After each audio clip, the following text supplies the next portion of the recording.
And Korea has one of the most extreme work cultures in the whole world. Extremely hierarchical, very low control, unbelievably long hours by literally compared to almost everywhere else in the whole world. So I think this is a really big factor in why Korea has very high levels of depression and the worst possible manifestation of depression, which is suicide.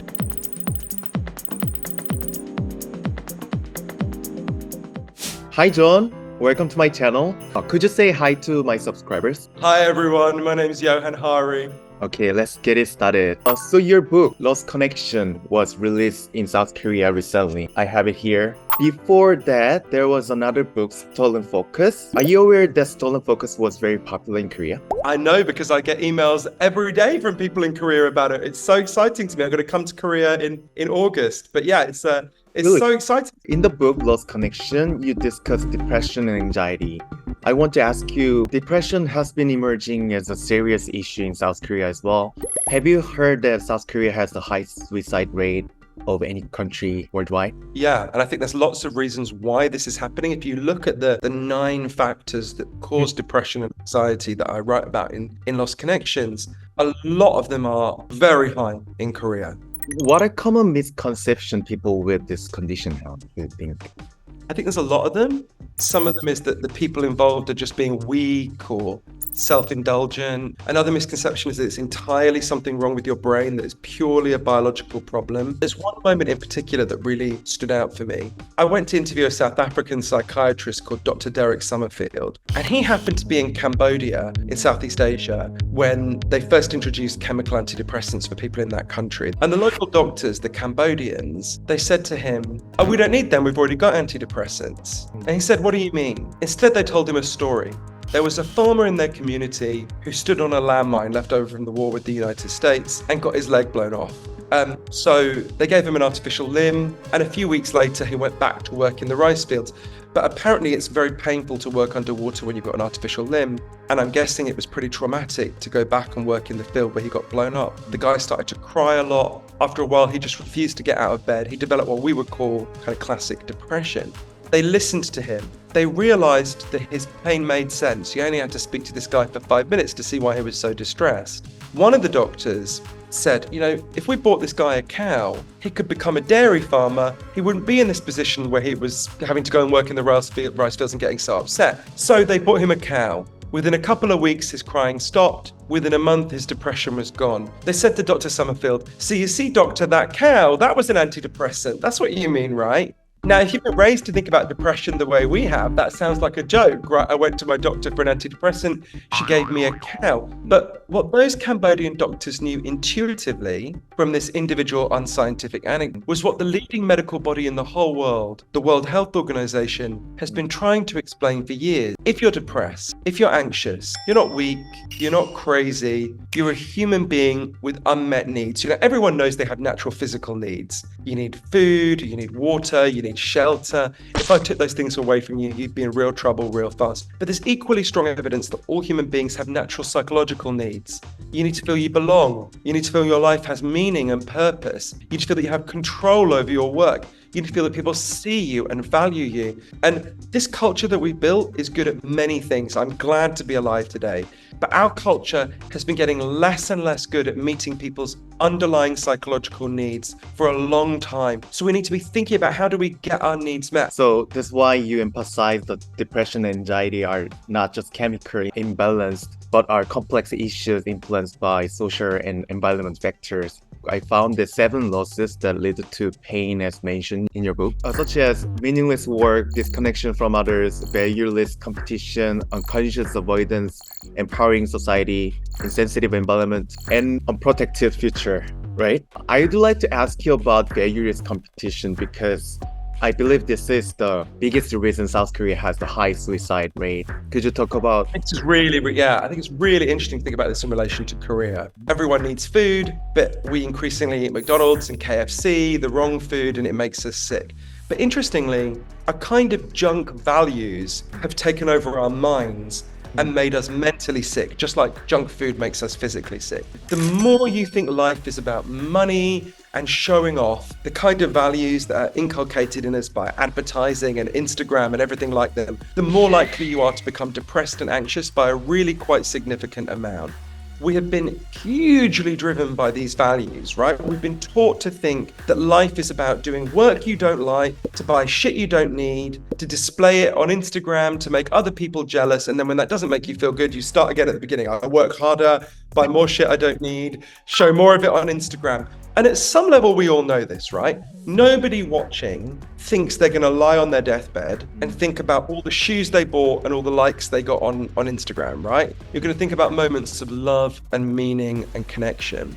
But the way Professor Kasser put it to me is we live in a machine that is designed to get us to neglect what is important about life. If you don't feel good, there's a solution for that.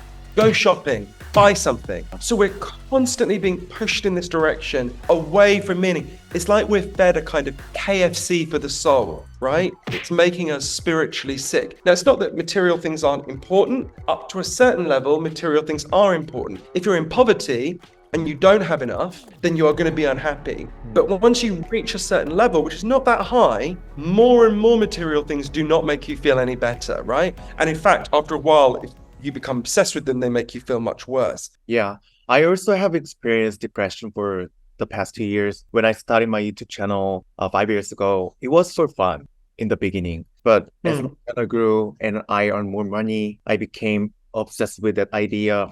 I always have to do more. It made me anxious and depressed. But I couldn't stop until I was so messed up. Why does wanting more things seem to make us unhappier? It's such an important question. I'm really sorry you went through that experience. So the way Professor Kasser and other people explain it really helped me. The two kinds of values that all human beings have, we're all a mixture of both. So imagine that you play the piano. If you play the piano in the morning because you love it and it gives you joy, that's what's called an intrinsic reason to play the piano. You're not playing the piano to get anything out of it. You're just doing it because you love it. Okay? Now imagine you play the piano not because you love it, but because your parents are really pressuring you to do it because it's their dream for you to be a piano maestro. Or let's imagine you're playing the piano to post clips on Instagram to get likes. That would be what's called an extrinsic reason to play the piano. You're not doing it because you love the act of it. You're doing it to get something out of it further down the line. Now, we're all a mixture of intrinsic and extrinsic motives, and that's how it should be. But if your life becomes dominated by extrinsic motive, you're much more likely to become depressed and anxious. So think about what you're saying about your videos. Oh, how many likes have I got? How much money can I make out of this? You move from intrinsic to extrinsic values and you felt worse. But suddenly if you're having to think about, oh, how many people like this? That's a thing beyond your control. That's much more anxiety provoking. So the more you can build intrinsic values into your life, the better. I think that explains really well how depression, anxiety relate to consumerism and materialistic societies, right? Then do you have any other personal method to stop you from comparing yourself to others? Yeah, well, we live in comparison machines, right? Think about social media.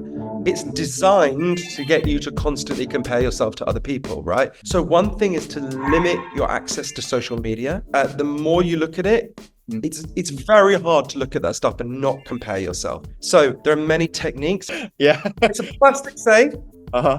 You put in your phone, you put on the lid, you turn the dial at the top, you set it for anything between 5 minutes and a whole day.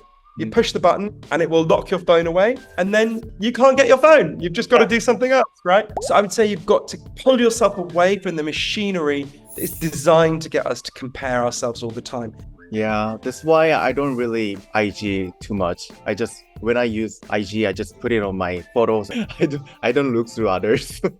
Oh, so you mentioned the need to connect with meaningful work, as you mentioned before. Could you elaborate on that a little bit more? In the 1970s, an amazing Australian social scientist called Professor Michael Marmot, who I interviewed, discovered the biggest factor that causes depression at work. It's not the only factor, but it's the biggest factor. If you go to work tomorrow and you have low or no control over your work, you are much more likely to become depressed and anxious. He was doing a research, initially he was trying to figure out who is most likely to have a stress-related heart attack. And he was studying the British civil service. And in the 1970s, you had 19 layers to the British bureaucracy. You had the big boss at the top, all the way down to the 19th layer, right? And at first, when he was trying to figure out who's most likely to have a heart attack, at first it seemed like the answer is obvious. The guy at the top is going to be most likely to have a heart attack. He's got the most responsibility. That must mean he has the most stress. He's going to be the one most likely to have a heart attack. He did the study and he discovered the exact opposite was the truth.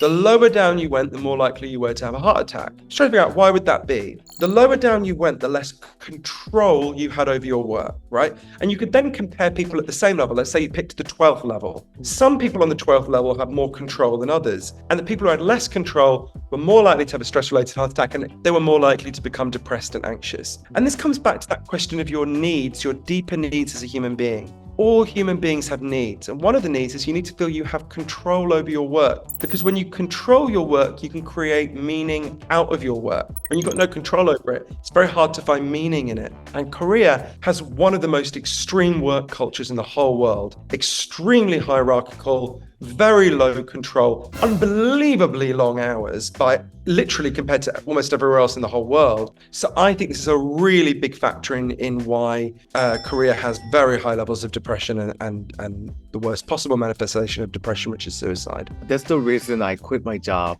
my previous job 5 years ago. Oh. I was kind of depressed and I feel like I'm not engaged to my work. So I started my YouTube channel. And then after a while, I got depressed again, as I told you before. Should I quit my job again? No, I think you want to, when it comes to work, you want to maximize control and meaning out of your work.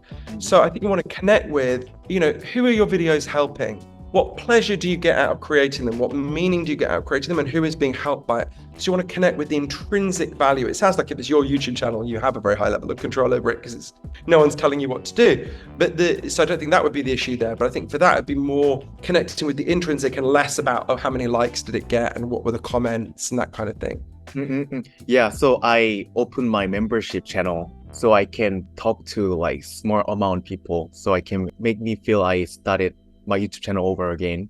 So it really helped me recently.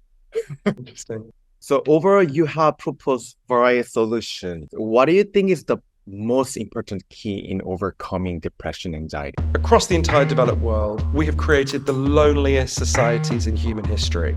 And it's been rising in every developed country. In the United States, for example, there are studies that ask people, how many close friends do you have who you could turn to in a crisis? And when they started doing the studies years ago, the most common answer was 5. Today, the most common answer, not the average, but the most common answer is none. 41% of Americans before COVID hit agreed with the statement, no one knows me well. And I'm sure it'd be worse now that COVID has hit, right? So you think about that level of loneliness. What is life like when you have nobody to turn to share your joys, to share your sadnesses? One of the key reasons is that our ancestors on the savannas of Africa were really good at one thing. They weren't bigger than the animals they took down a lot of the time. They weren't faster than the animals they took down a lot of the time, but they were much better at banding together into groups and cooperating.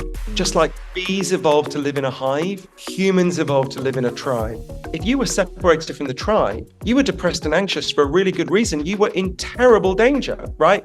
If you got injured, you would die. If anything could just kill you, right? So loneliness evolved as a signal saying, get back to the tribe, right? If you ever see a bee that's separated from its hive, it goes crazy because it needs to be part of the hive to survive, right? And those are all the instincts we still have as human beings. We feel terrible when we are lonely. So when I learned that, I was like, what's the solution here, right? Because loneliness is an absolutely epidemic. But one of the heroes of my book is a man named Dr. Sam Everington. And he's a doctor in East London, a family doctor. And Sam has had loads of patients coming to him with terrible depression and anxiety. So a woman came to see him called Lisa Cunningham, who'd been shut away from her home she'd been shut away in her home, terrible depression and anxiety for 7 years. And Sam said to Lisa, I'm going to prescribe for you to come here twice a week to the doctor's offices to meet with a group of other depressed and anxious people, not to talk about how lousy you feel. What I want you to do is to find something meaningful to do with these other people. So the group started to meet, and the first time the group met, Lisa literally started vomiting with anxiety because it was so overwhelming to be among people after she'd been shut away for so long. But the group started talking. They were like, what could we do? These are inner city East London people. Like me, they didn't know anything about gardening. But there was an area behind the doctor's offices. And they said, we could turn that area into a garden. So they started to get books out of the library about gardening. They started to watch videos on YouTube about how to garden. They started to get their fingers in the soil. They started to learn the rhythms of the seasons. There's a lot of evidence that exposure to nature is a really powerful antidepressant. But they started to do something even more important. They started to form a tribe. They started to form a group. They started to care about each other. They began to solve each other's problems. As the garden began to bloom, we began to bloom. Now, I would argue every doctor's office in Korea should have a social prescribing wing. If people come forward and they say they're depressed, the first thing the doctor should ask is, are you lonely? Great, I've got a prescription for you. I can prescribe you to join this group that does gardening. I can prescribe you to join this group that does yoga. I can prescribe you to join this group that goes out walking in the mountains, right? It could be a whole range of these things. And social prescribing, which is the name of this approach. I was really impressed by your hard work, like going all over the world, meeting people, Thank you. researching. So actually my last question was, you just answered, but I will ask you again. Do you have any other advice or you want to say something to people, depression and anxiety? Yeah, the main thing I would say to people experiencing depression and anxiety is you're not weak, you're not crazy. You feel this way for deep underlying reasons. Those reasons would make anyone feel bad. Together, we can understand what those reasons are. We can unite with other people and we can deal with those underlying reasons. But the core of it is understanding that your pain makes sense. You are not some malfunctioning machine. You're a human being with needs and you deserve to have those needs met and you can get those needs met. Wow. Hooray! Oh, I will look forward to your new book in the future. hooray! And if you ever want to do one about stolen focus as well, drop me a line. Okay, sounds great. Brilliant. Cheers, Drew. Thanks so much. Thank you so much. My pleasure. Cheers. Bye. Yeah.